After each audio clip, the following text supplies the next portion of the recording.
Hey guys, Colin Campy, back again with Fanatic Perspective. Have my friends Austin Taylor and Ryan Klepser here. Really looking forward to jumping into preview the Big 12 conference for men's basketball with you guys.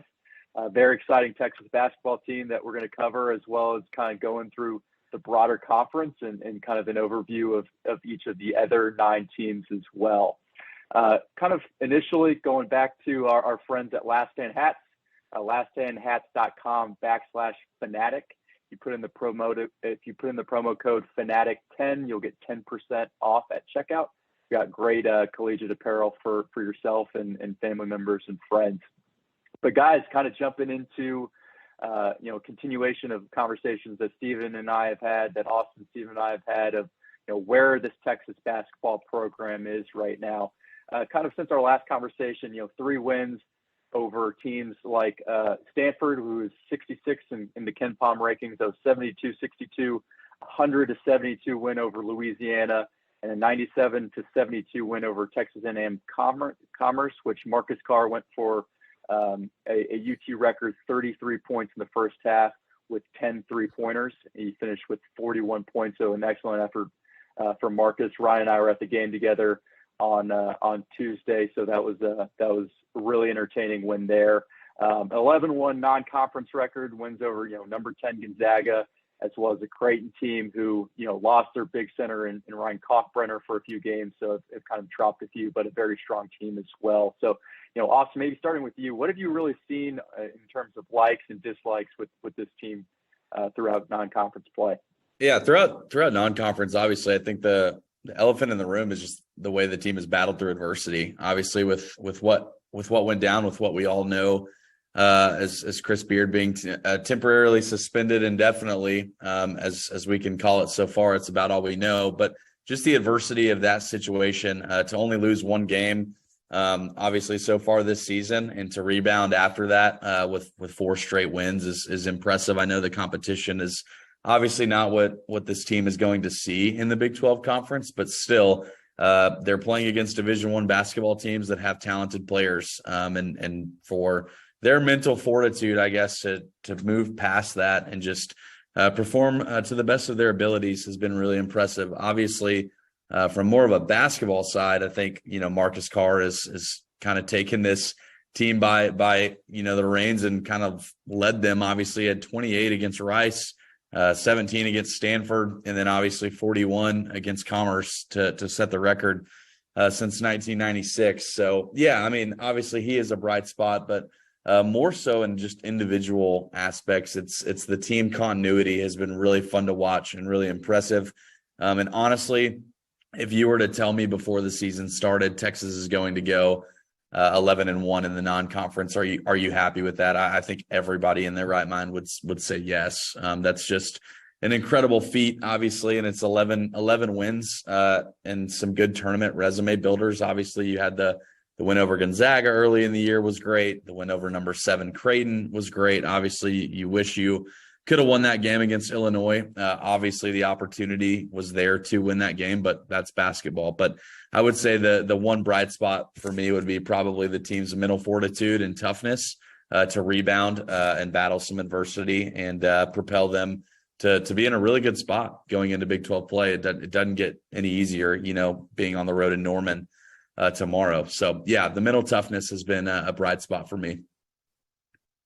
Yeah, Ryan, you've been at nearly every home game with me at the Moody Center. So what have been your likes and dislikes throughout kind of the non-conference schedule for our men's basketball program? Yeah, I mean, I'll have to agree with Austin. Being 11-1 going into conference play is something that we haven't seen in a while. And quite frankly, a couple plays and Tyrese cramps away from being 12-0 right towards the end of that game, I think could have been the difference there. The biggest thing that I think that everyone was eager to see as we headed into this year is pace of play.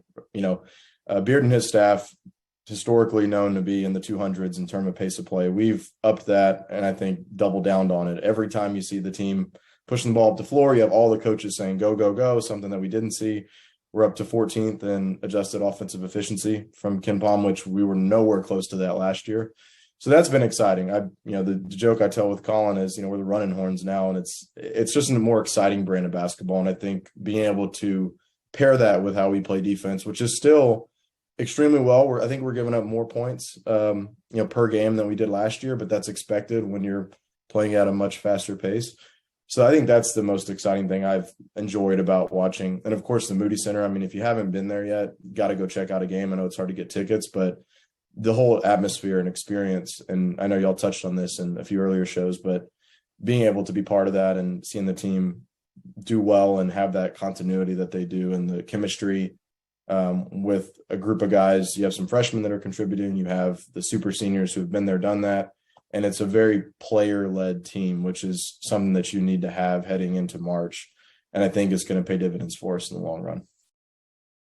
Yeah, I agree with both of you there. I think we've seen a much more balanced basketball team than maybe we've seen over the last few years. Going back to, even Shaka Smart was maybe a little bit more imbalanced.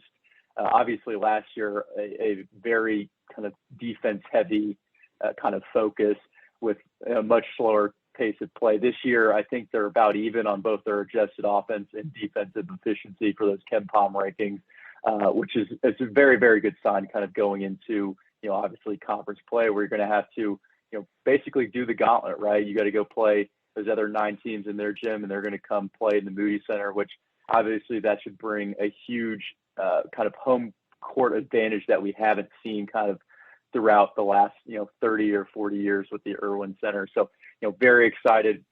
Obviously, we kick off conference play, I believe, with K-State on next Tuesday. So, go up to Norman tomorrow and play Oklahoma, and then kind of kick off that home conference series next week. So, what are your guys' predictions for Big 12 play, right? You see a lot of these Big 12 teams with 11 wins. Nobody has under 8 wins. Austin, if you maybe going to you, where do you see kind of, Texas finishing within kind of the Big 12 conference? Yeah, I'll go ceiling and I'll go floor. I think the ceiling for this team is winning the Big 12. And I think the floor of this team is probably finishing 4th or 5th. And I know that might make Texas fans, say, oh my gosh, how are we a top 10 team and could potentially finish 4th or 5th if things just go absolutely terrible. I think that really doesn't necessarily speak to Texas as not that good. I just think the Big 12 conference is better than we've ever seen it maybe.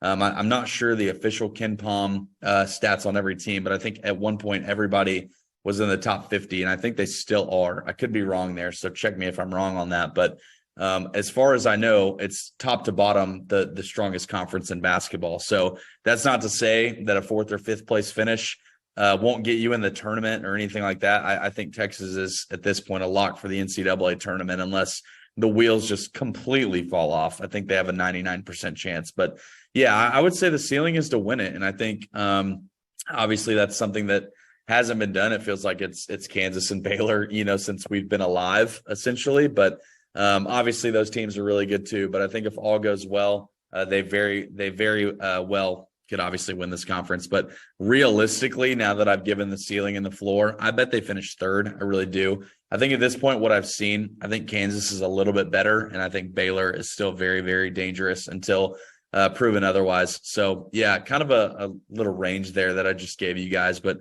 that's my very early. Obviously, we haven't played a conference game yet, so ask me in about 3 weeks, and I probably could give you a more educated answer. But that's what I got right now. Ryan, what about you? Very much the same. That was actually the same route I was going to go. I think the floor is 4 to 5, and I think it's going to be dependent upon how this team, from an accountability standpoint, progresses over the Big 12, right? Do they stick to what they've been doing? Is there some lapses on the defensive end? I think that's the biggest piece of the puzzle is the defensive side. I think we have plenty of offensive weapons that can score, guys off the bench, which we'll talk about some key players and surprises later. But I think that's the big piece of the puzzle is how do they hold up on defense against some of these very offensive-driven teams that have been shooting the ball really well. I think that affects that floor a little bit. I'm going to say they finish 2nd. I think Kansas is going to, be right there. Everything runs through Allen Fieldhouse and through Lawrence, and I think that stays the same. I think we'll finish 2nd. I do think Baylor has shown they obviously have the experience. They have some young guns who can play, but I do think that we match up well with them and what they're doing. So I think that will be the differentiator there. But I'm kind of in the same line of where Austin's at. But obviously, half glass full, we're looking at a Big 12 championship. Yeah, for me, I mean, I look at this conference, I don't really see that there's a bad matchup for us. When you have very experienced guard play and, very experienced kind of front court as well, I think kind of, the ceiling for me is obviously first. And I think really the floor in terms of my own expectation would be, a second or tied for second, third kind of, floor there with what we have in terms of experience and guys coming off the bench as well. Ultimately what that gets you finishing first or second in the Big 12 is the assumption of a 1 or 2 seed in the NCAA tournament, right? We saw that with both Kansas and Baylor last year. This conference is going to continue to be, probably the best conference in college basketball, with both, the staffs of coaches that they've put together, as well as kind of the players and kind of the rosters that are put together as well. So it should be a very, very entertaining kind of Big 12 schedule across the board. Quickly, kind of MVP so far for our Texas basketball team, and maybe somebody that you'd like to see a little bit more out of kind of going through the conference schedule. Austin? Yeah, I think unanimous for me is Marcus Carr. He leads the team in points. He's shooting 45% from three right now. It's just a part of his game that we didn't see as much consistently last year, but this year it's really taken off. It just seems like he is the go-to guy you go to when you need a bucket. So I've been really impressed, obviously, with what I've seen from him, and hope he stays healthy and can continue playing the way that he does and has the last 4 or 5 games, obviously, to go lead this team, especially offensively. A guy that I would like to see more in the mix, and it's really based off of this 4 or 5 game sample size, is Arterio Morris. I think he's been playing really well. Obviously, he's got his average up to almost 8 points a game, but more so than that, he's shooting 30% from the 3-point line, but also he seems to kind of be coming into his own a little bit. I think the last time we spoke, Colin, we sort of kind of hinted at, man, the game might be a little too fast right now. It doesn't have to be, catch and shoot game. That's not really his game. We saw from his high school tape, and really all these guys, they kind of did whatever they want. But obviously they get to a place like Texas and they realize, hey, I can't do that anymore. So I think I've seen the game slow down for him. I know he's not probably getting the minutes maybe he wants right now. I think he's sitting at about 16 minutes a game, which for a freshman, that's not bad at all. But I would like to see him in a little more of those high leverage situations. One, to not only grow him as a player, but two, I think you look at the NCAA tournament teams that make it really far. Those are the kind of guys that are leaned on a little bit, when maybe Marcus is having an off night or Tyrese is, struggling a little bit. One of those backup point guard kind of guys that can come in and, obviously they're not going to be as good as and as efficient as Marcus and Tyrese and those guys that are the veteran type of guys. But, they can go in and give Texas the spark that's needed. So really like what I've seen so far, especially lately out of Arterio. Would love to see more of that, especially as we head into conference play. Ron, what about you? Yeah, it's always fun dissecting, the definition of what we define as an MVP, right? And it's always the conversation. So I'm going to break this up into 2 just because I think they're both deserving. Marcus, 100%, most outstanding for me in terms of what he's done on the basketball floor. His progress from last year to this year, and I think a lot of it has to do with the addition of Tyrese, being able to play off the ball more. Confidence, too. I think just watching as many games as we have in person, seeing his confidence on the floor, being that more floor general / leader, he just seems very comfortable, which is something I think he was feeling out last year, and that's the big difference. Most valuable, I'm going to go Timmy Allen. I think Timmy across the board, while he started off very slow, which was a head scratcher for a lot of people, he's leading the team in rebounds, over 6 rebounds. That's actually pretty good in the Big 12 overall, and about 4.5 assists a game and averaging, I think, close to 10 points a game. That's a pretty solid line for a college basketball player. He does a lot of the more behind the scenes stuff, but I think just what he's providing and him being on the floor is impactful for us, and he makes things happen. Mid-range, he's one of the more smoother mid-range players we've had in a while.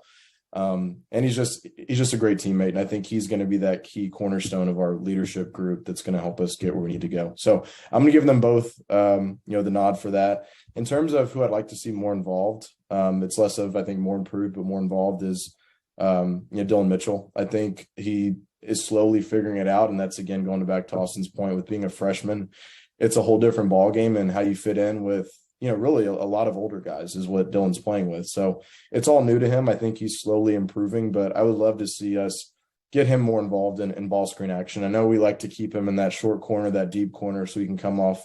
We're going opposite screen and roll and the drive and the lob to him, but maybe getting him more involved in the post two or the pinch or the high post, getting him the ball there and seeing what he can do in space. I think that's what I would like to see as we head into conference play, because he could be a big X factor just with his athleticism, what he's able to do on the defensive side of the ball. And I think he can help us be that extra trigger to get us where we want to go ultimately at the end of March. Yeah, I agree with both of you guys. Obviously, if you could kind of look at the team broadly, I think it's very easy to say, Marcus is a guy who's shown leadership, who's, continued to produce offensively, as well as kind of show on the defensive end that he's giving it all kind of all the time. I think another guy for me, Ryan touched on it, is Timmy. I think Timmy's done a very good job. Obviously, Austin touched on battling through adversity, mental toughness. I think guys, when you look at Timmy, when you look at Marcus, and I think when you look at a guy like Brock, who I've not always been the hugest fan of him getting, a huge amount of minutes, but I think he's really just shown maturity this year, being a leader. He's obviously always been kind of that glue guy, that guy who get on the floor for you.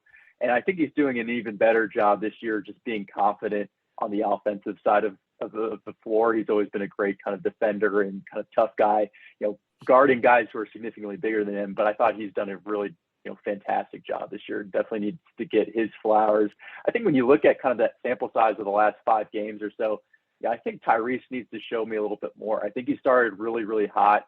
I thought he did a great job kind of being a leader, but I really want to see a little bit more from him kind of throughout the conference slate, and hopefully he's able to kind of produce, because I do think, this team goes as far as kind of Marcus and Timmy and Tyrese Hunter kind of takes them. So those are kind of my guys in terms of MVPs and somebody that I'm looking for a little bit more out of. Guys, before we kind of jump into the rest of the 9 teams of the Big 12, just kind of to give you all a context of how good this conference is, we kind of put together some statistics here.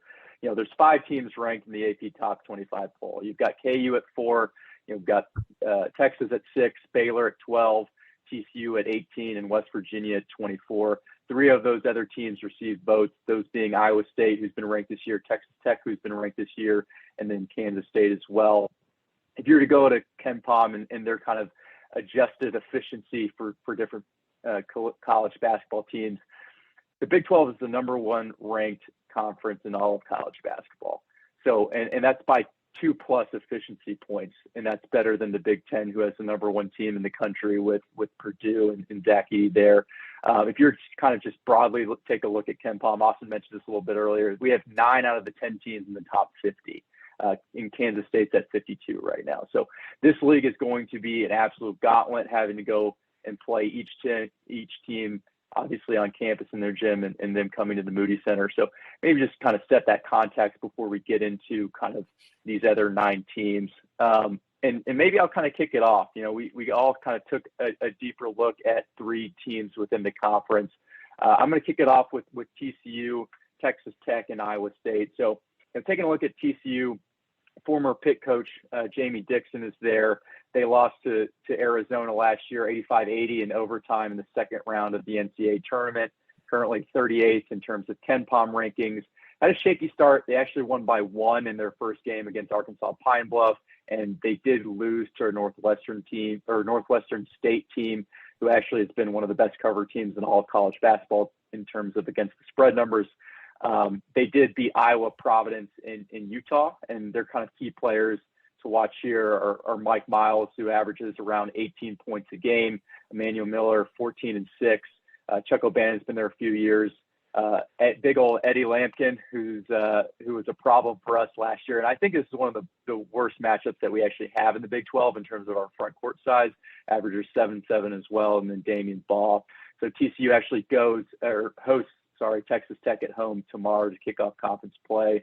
So getting into Tech, Mark Adams, former Beard assistant, obviously when Coach Beard was there, they lost to Duke last year in the Sweet 16, 32nd in terms of KenPom rankings now. They have losses to Creighton, Ohio State, and they have a win against Georgetown in terms of teams in the Power 5 conferences. They have two key losses in terms of players from last year to this year, one being Kevin McCullough going from Tech to Kansas, as well as TJ Shannon, who we saw earlier this year up at Illinois. Their key players, Kevin O'Banner, second year from Oral Roberts, who made that deep run 2 years ago in the NCAA tournament, 16-6, 38% from three. Davion Harmon, who both played at OU, University of Oregon, and then now is at Texas Tech. And then kind of somebody who the Tech writers kind of were very high and going in this year is Daniel Bacha, their big guy, 6'11", 235, is giving you 13 and 8. And again, very much a Beard, Mark Adams thing is defense. This team is going to defend the heck out of you all game. Their fans are very rowdy. It's a very tough place to go up, obviously, in Lubbock. They do turn the ball over a good amount relative to last year. They have 14 turnovers a game. So that's something to kind of take a look at when we go up to Lubbock, and they obviously come down to the Moody Center. And lastly, Iowa State. So you look at TJ Ossenberger, South Dakota State, and then UNLV. He took over, I believe it was a 2-22 program 2 years ago. His first year took them to Sweet 16, and they wound up losing to Miami, 47th in the Ken Pom rankings right now. You look at some of their key players, Jaron Holmes, 14-3, a St. Bonaventure transfer. Gabe Kalshier, who was on the same Minnesota team 2 years ago with Marcus Carr, actually, 9.5 points a game. And then Aljaz Kuntz, a Wazoo transfer, or Washington State, is giving you 8.5 and 6. He is out for the next month, though, with a finger. And then Trey King, who is a Western Kentucky and then Georgetown transfer. His first game actually was their last game, and he gave them 11 and 2 in that one. And Iowa State will kick off with Baylor for their first conference game. Austin, you want to run through your three teams? Yeah, my three teams are Oklahoma State, K-State, and Baylor. I'll start out with Oklahoma State. They come in with the fewest amount of wins, obviously, in the Big 12. They're sitting at 8-4. They've dropped games to Virginia Tech, UCF, UConn, and Southern Illinois. Obviously, that UConn team at the time, I don't think anybody had predicted them to obviously turn into what they've turned into now. Pretty strong team, obviously, up in Stores. And that game was really close up until about 5 minutes to go in the second half. But it's a sneaky Oklahoma State team, team coached by Mike Boynton, obviously, is obviously going to, defend their butt off. They're going to guard. They're going to be very tough. It's a senior-laden team led by Bryce Thompson, the Kansas transfer. He's averaging 11.5 points per game. Avery Anderson, another upperclassman, super pesky guy, can get to the rim, can finish, and has also developed a little bit of a mid-range this year. He's sitting at 12.2 points a game. And then Caleb Asbury, a transfer, is sitting at around 8 points a game. So some volume shooters there. They have Mo Cisse as well, another 7-foot big man transfer as well. Played a little bit last year, but Mike is really, from what I've seen, kind of depended on him to hold down the paint. He's a guy that, depending on foul trouble, plays 38, 39 minutes a game. So obviously Stillwater, not an easy place to play at all. And obviously Oklahoma State starts off their conference journey with a tough one on the road in Lawrence. So we'll see what happens there. Oklahoma State has actually beaten Kansas and Lawrence more than any other team in the Big 12 in the last 25, 30 years, I think. I know when I was in school, Oklahoma State went up to Lawrence and beat them twice. So anyway, not a tough place to play, but obviously Oklahoma State is a team that's looking to sort of rebound a little bit and obviously fight through some adversity that they faced early on. I'll go to my next team, Kansas State, probably my biggest surprise team. They're sitting at 11-1 with a loss to Butler. First-year coach Jerome Tang. I wouldn't say poached, but most recently was at Baylor with Scott Drew's kind of right-hand man for almost 15 years there. But obviously K-State's off to a super hot start. They're led by Keontae Johnson at 18 points a game, and Marquise Knoll sitting right behind him at 13.7 points per game. Obviously, their one loss to Butler, they probably wish they would have had it back. It was 76-64, but they only shot 33% as a team. The ball was just not finding the cup for whatever reason, but they've been on a tear as of late. They got a good win against Nebraska, and they've knocked off Wichita State as well, and they beat a decent Cal team. So, again, you look at these non-conference teams and maybe the strength of schedule so far. isn't maybe what you're going to see, obviously, in the Big 12, but everybody, like you said, Colin, is taking care of business. So obviously we know the Octagon of Doom in Manhattan is not an easy place to play as well. And then I'll kind of end it with Baylor. They're sitting at 10-2, but obviously they have something that all of us covet, and that's a national championship in the last 2 seasons. They're led by Adam Flagler, Keontae George, and LJ Cryer. Just talk about volume shooters when you talk about Baylor basketball. I mean, that's a team where you play them and it could be tied, and then you look up a minute and a half later and you're down by 12. I mean, it's just when it rains, it pours, I feel like, when you play against Baylor. And they seem to find these freak athletes that just gel so well together. I mean, this dates us a little bit, but if you remember, the Torian Prince and Rico Gathers and, even Matthew Meyer, the Longhorn killer that's now at Illinois. I mean, they just seem to always find these guys that are just so good at what they do. And obviously Scott Drew has been a staple of Baylor basketball for, as long as I can remember, and has just done, honestly, a really, really good job. One, getting athletes to Waco, and then winning on the highest level. So really 3 tough and gritty teams. I didn't necessarily think this when I was researching all 3 of these teams, but if there's anything similar with all 3, I think anyone that watches these 3 could attest to, they're all just super tough. Obviously, it doesn't matter who their coaching staff is and necessarily who's on the bench, but these 3 teams, when I think of OSU, K-State, and Baylor, I just think super tough, and they're not going to give you anything. They're going to force you to play almost a perfect game to get a win, especially in all 3 of those teams' buildings, obviously. So those are my 3 teams, OSU, K-State, Baylor, 3 teams that I think the sky is the limit for. Obviously, I think Baylor is in prime pole position to make a run and go win this thing. Kansas State, keep doing what they're doing and surprising people. And then obviously Oklahoma State, more so of a bottom of the pack team, but we've seen in years past they had no business going up to Lawrence and defeating number 1 ranked Kansas at the time. I think that was 3 or 4 years ago, but anything can happen in this conference, and all 3 of these teams are tough as nails. So we'll see. Yeah, agreed. I mean, all 3 of those places are not places that I'd want to go up and visit as a college basketball team. And I think, Oklahoma State has had a little bit of a rougher time than the other 2 teams, but, all will be very, very difficult to play in terms of conference. Clef, why don't you round us out? I can do that, and I'll keep the theme going with the tough places to play, and I'd be remiss if we didn't start with the Kansas Jayhawks, who are right now number 4 in the nation. Bill Self entering his 20th year as the head coach at Kansas. We're waiting for them to have a down year, and I don't think they ever will, just because they reload every year. Right now, sitting at 11-1, they're undefeated at home. Their only loss was in a neutral site game. And in terms of quad 1 wins, which I think is a statistic to look at as we dissect these teams, they're 4-1 in quad 1, and then undefeated in quads 2 through 4. Right now, sitting number 5 in the Kim Palm rankings. Right now, projected to finish 2nd in the Big 12. We talked about this earlier, but I envision that they'll be right there contending for the top spot. And they open up Big 12 play in Lawrence against Oklahoma State, which would be an interesting matchup given Musa Cisse's size versus a Kansas team that we'll talk about is not as big as they typically are. Key players they lost this past year, no secret there. First team All-American Ochai Agbaji going to the NBA. That was their workhorse going through the season. Remy Martin, and then Christian Brown, who actually has found himself in the NBA, doing a pretty good job there. The guys that stayed back that were sort of on the fence, their biggest one, who's their leading scorer too, is Jalen Wilson. He's a complete player.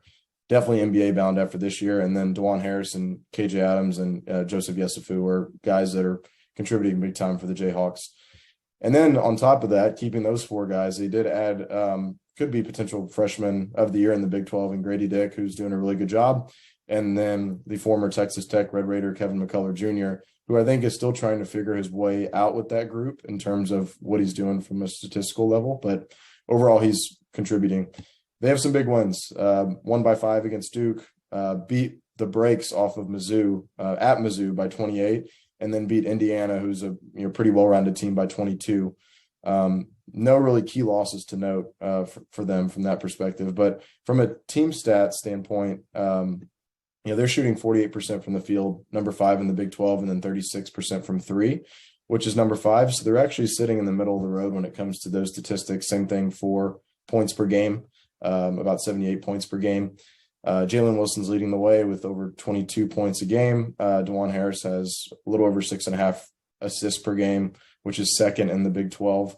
And then Jalen Wilson actually is leading in rebounding at 10.8, which is second. And so double-double machine in Jalen Wilson. So expect every game that he goes into, that's what he's going to be putting up. My last takeaways before I jump into West Virginia is just this is a different type of Bill Self team. I feel like you think of McCormick, who they had, you can go back to even Joel Embiid. They always have a big that just, eats you up inside. And this year they don't really have that. They're playing KJ Adams at the 5 for most lineups. They do have a few guys who are coming in to fill that when they have to, but that's the lineup that they're traditionally going with is trusting him at the 5. So a little bit different, but, being able to still produce at the level that they do just because they have the experience. So expect them to continue to make a run. West Virginia, good old Huggy Bear, 15th year at West Virginia. They were last in the Big 12 last year. I don't anticipate that again. They're 10-2 right now, 1-2 in quad 1 wins and undefeated in quads 2 through 4, and sitting at 21 in the Ken Palm rankings.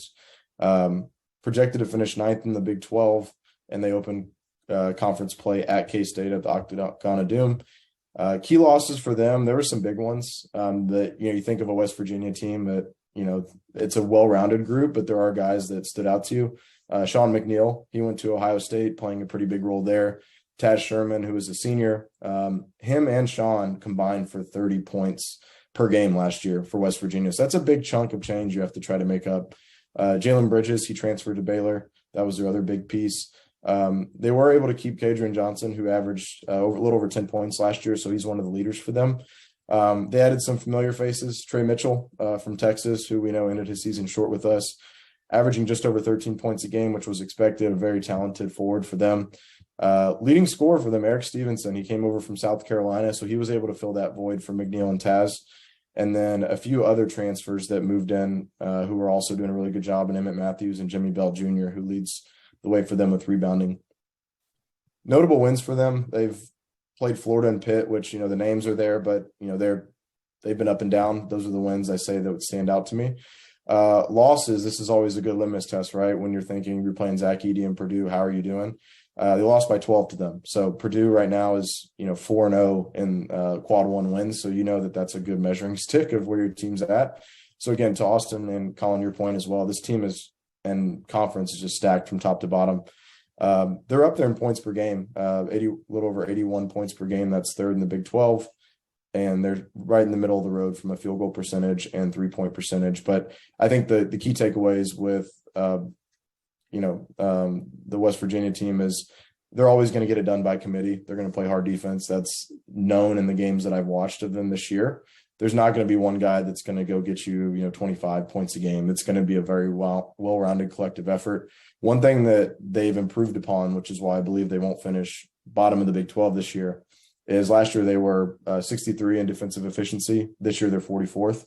So they've made a tremendous stride in that area, which is, I'm sure, Huggy Bear's happy to see that piece of it. So I think they'll be making a middle-of-the-pack run in the Big 12, but they're always going to be a tough outing.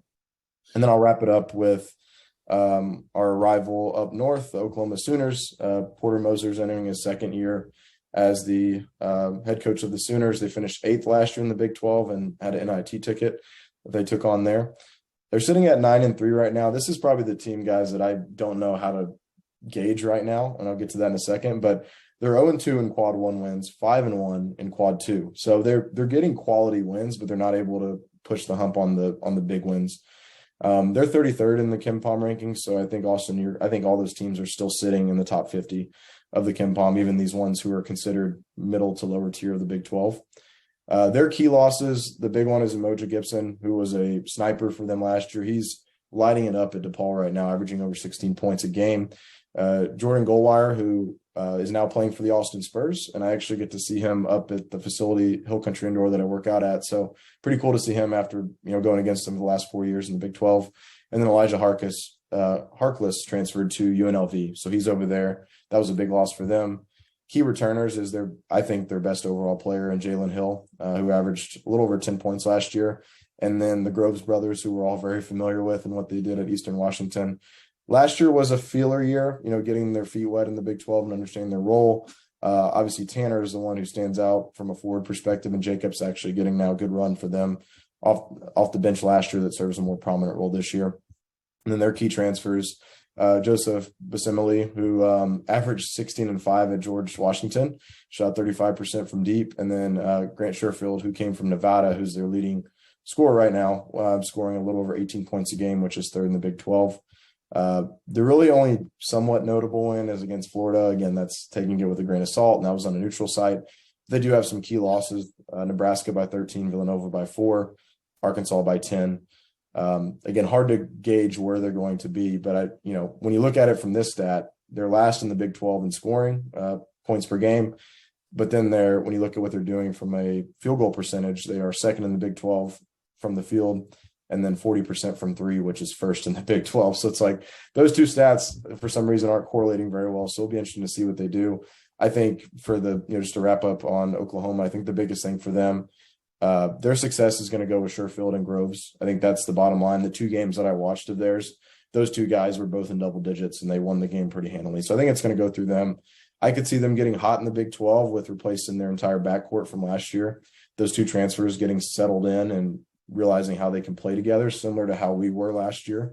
As a first go around, we kind of turned it on late in the Big 12. So expecting, again, just top to bottom, as you guys mentioned, this is going to be a fun and exciting gauntlet of games for us to go through and see how these teams end up. Yeah, I think when you look at the conference broadly, right, these are 10 very, very good basketball teams. But if you had to kind of group, those 10 basketball teams into maybe three different buckets, I kind of look at it as kind of those tier one or maybe tier 1A of, KU, I think Texas, Baylor. I think you take a look at that tier two or, maybe even tier 1B. You take a look at teams like a TCU, you take a look at a team like West Virginia, and then I really think you take a look at a team like Iowa State in kind of that next three. And then, those bottom four teams, which, bottom is probably not the right word for it, but you take a look at Oklahoma State, you take a look at Oklahoma, you take a look at K-State, and then you take a look at Texas Tech. I would group kind of those four teams in terms of, call it tier 1C relative to the rest of college basketball. Look, none of these games are going to be easy. And you've touched on, all three of us touched on a lot of very, very good players that, the way basketball is can have their way any night, right? You obviously saw Marcus do what he did, this week in terms of going off. There are a lot of guys like that in the Big 12, and they can do it at any point, home or away. So I think it's going to be a super interesting season. A lot of really great statistics on a lot of these other Big 12 teams, and honestly, just really looking forward to kind of kicking that off tomorrow and kind of starting the new year of 2023. So guys, thanks for joining Fanatic Perspective. Austin, Ryan, thanks for joining me. For Colin Campy, Stephen Gotti, really appreciate y'all tuning in and looking forward to, talking more Big 12 basketball as the season goes on. All right, guys, have a good one. Hook 'em. Okay.